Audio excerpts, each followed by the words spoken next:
Hi, I am Jocelyn Makasare, Assistant Professor, Department of Botany, Parvatibai Chogle College of Arts and Science, Margam.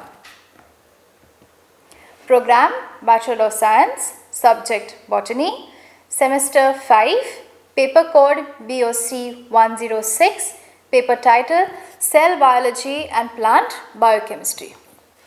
Title of the unit is Techniques in Cell Biology and the module name is Scanning Electron Microscopy, module number 4. Outline: Working and applications of a scanning electron microscope. Learning outcomes: explains the working of a scanning electron microscope, discusses the sample preparation for a scanning electron microscope, and describes the applications of scanning electron microscopy. Introduction. Scanning electron microscope generates an electron beam which scans back and forth over a sample. That is why it is called scanning electrons, because the scanning is done in a raster pattern. It provides a magnification of up to 300,000 times. And the resolving power is in the range of 1 to 20 nanometers. A scanning electron microscope can image a relatively larger area of the sample and also image bulk materials. This is the basic construction or a block diagram of a scanning electron microscope. We have the electron gun, condenser lenses, scanning coils, objective lens, your sample, detector, amplifier, display unit, a magnification unit and a scanning unit. Now, the electron gun is basically a heated tungsten filament or a lanthanum bromide filament which releases electrons called as cathode rays.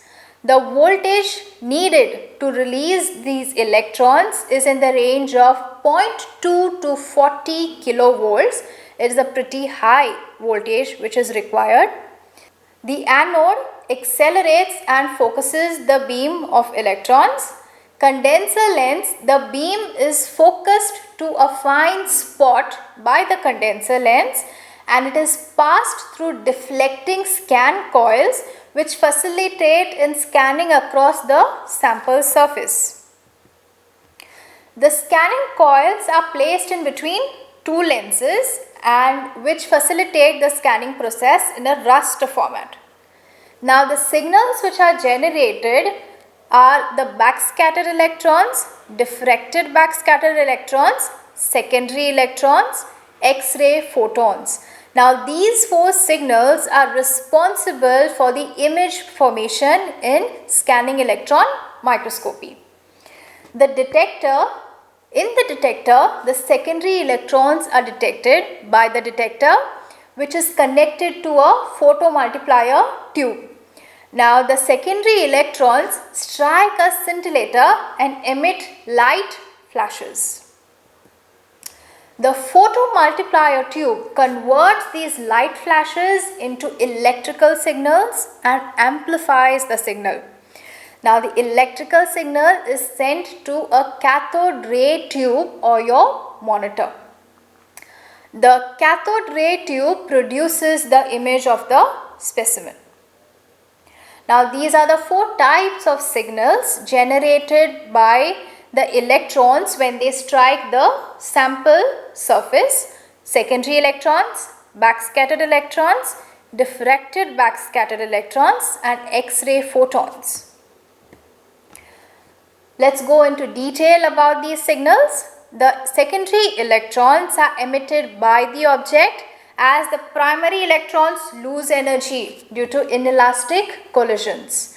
And it provides information on the morphology and topography of the specimen. Backscattered electrons, when the primary electrons undergo elastic scatterings with no change in energy, you get your backscattered electrons. And the backscattered electrons provide information on the distribution of different elements in the specimen. Diffracted backscattered electrons determine the crystal structures and orientation of the minerals. X-ray photons are produced by inelastic collisions of the incident electrons with the atomic electrons in the sample. Now, as the excited electrons return to their lower energy states, X-rays are produced. X-rays provide information on the chemical composition near the surface of the sample. For scanning electron microscopy, the sample to be used has to undergo a procedure for sample preparation. Now, the sample can be of a maximum size 10 centimeters horizontally and 40 millimeters vertically. It should be electrically conducting. If the specimen is not electrically conducting, then there are procedures further on to make it electrically conducting. And the specimen should be stable in vacuum in the order of 10 raised to minus 6 torr. The primary fixation is done with aldehydes, glutaraldehyde or formaldehyde, because it preserves the surface structure and it prevents the disintegration of cells. The secondary fixation is done with black osmium tetroxide. Now, the bilipid membranes are fixed with black osmium tetroxide. Now, this is necessary to prevent extraction by solvents during dehydration process. It increases conductivity and it minimizes image distortions.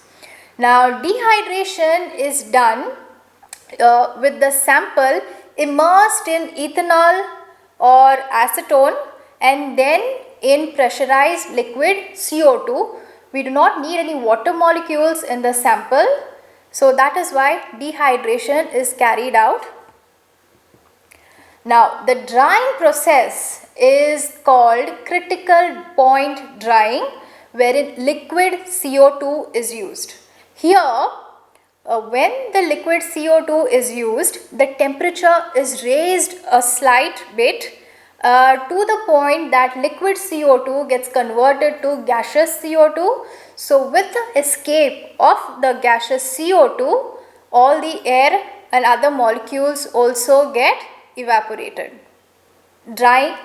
In the drying process, critical point drying with liquid CO2 is utilized, wherein liquid CO2 is heated in vacuum to raise the temperature slightly, and with the release of carbon dioxide gas, the other molecules of the of other gases also will evaporate, leaving the specimen dry.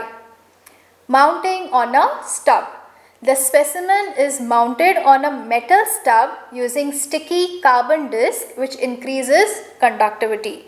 And to further increase the conductivity, glue containing silver, which is a metal, also can be applied. Now, there is something called as sputter coating. Non-conducting surfaces are coated with a thin layer of gold or platinum or graphite. This makes the surface electrically conducting. Sometimes even air dried specimens can be used under SEM.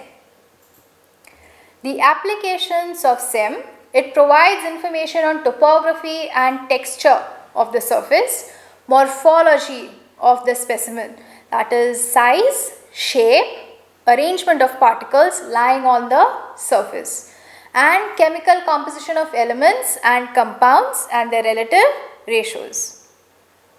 Crystallographic information on the arrangement of atoms and their orientation is also possible using SEM. It is a useful tool for probing optical and electronic properties of semiconductor materials.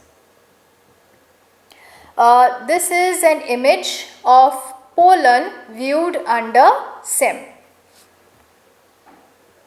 These are the references. Thank you.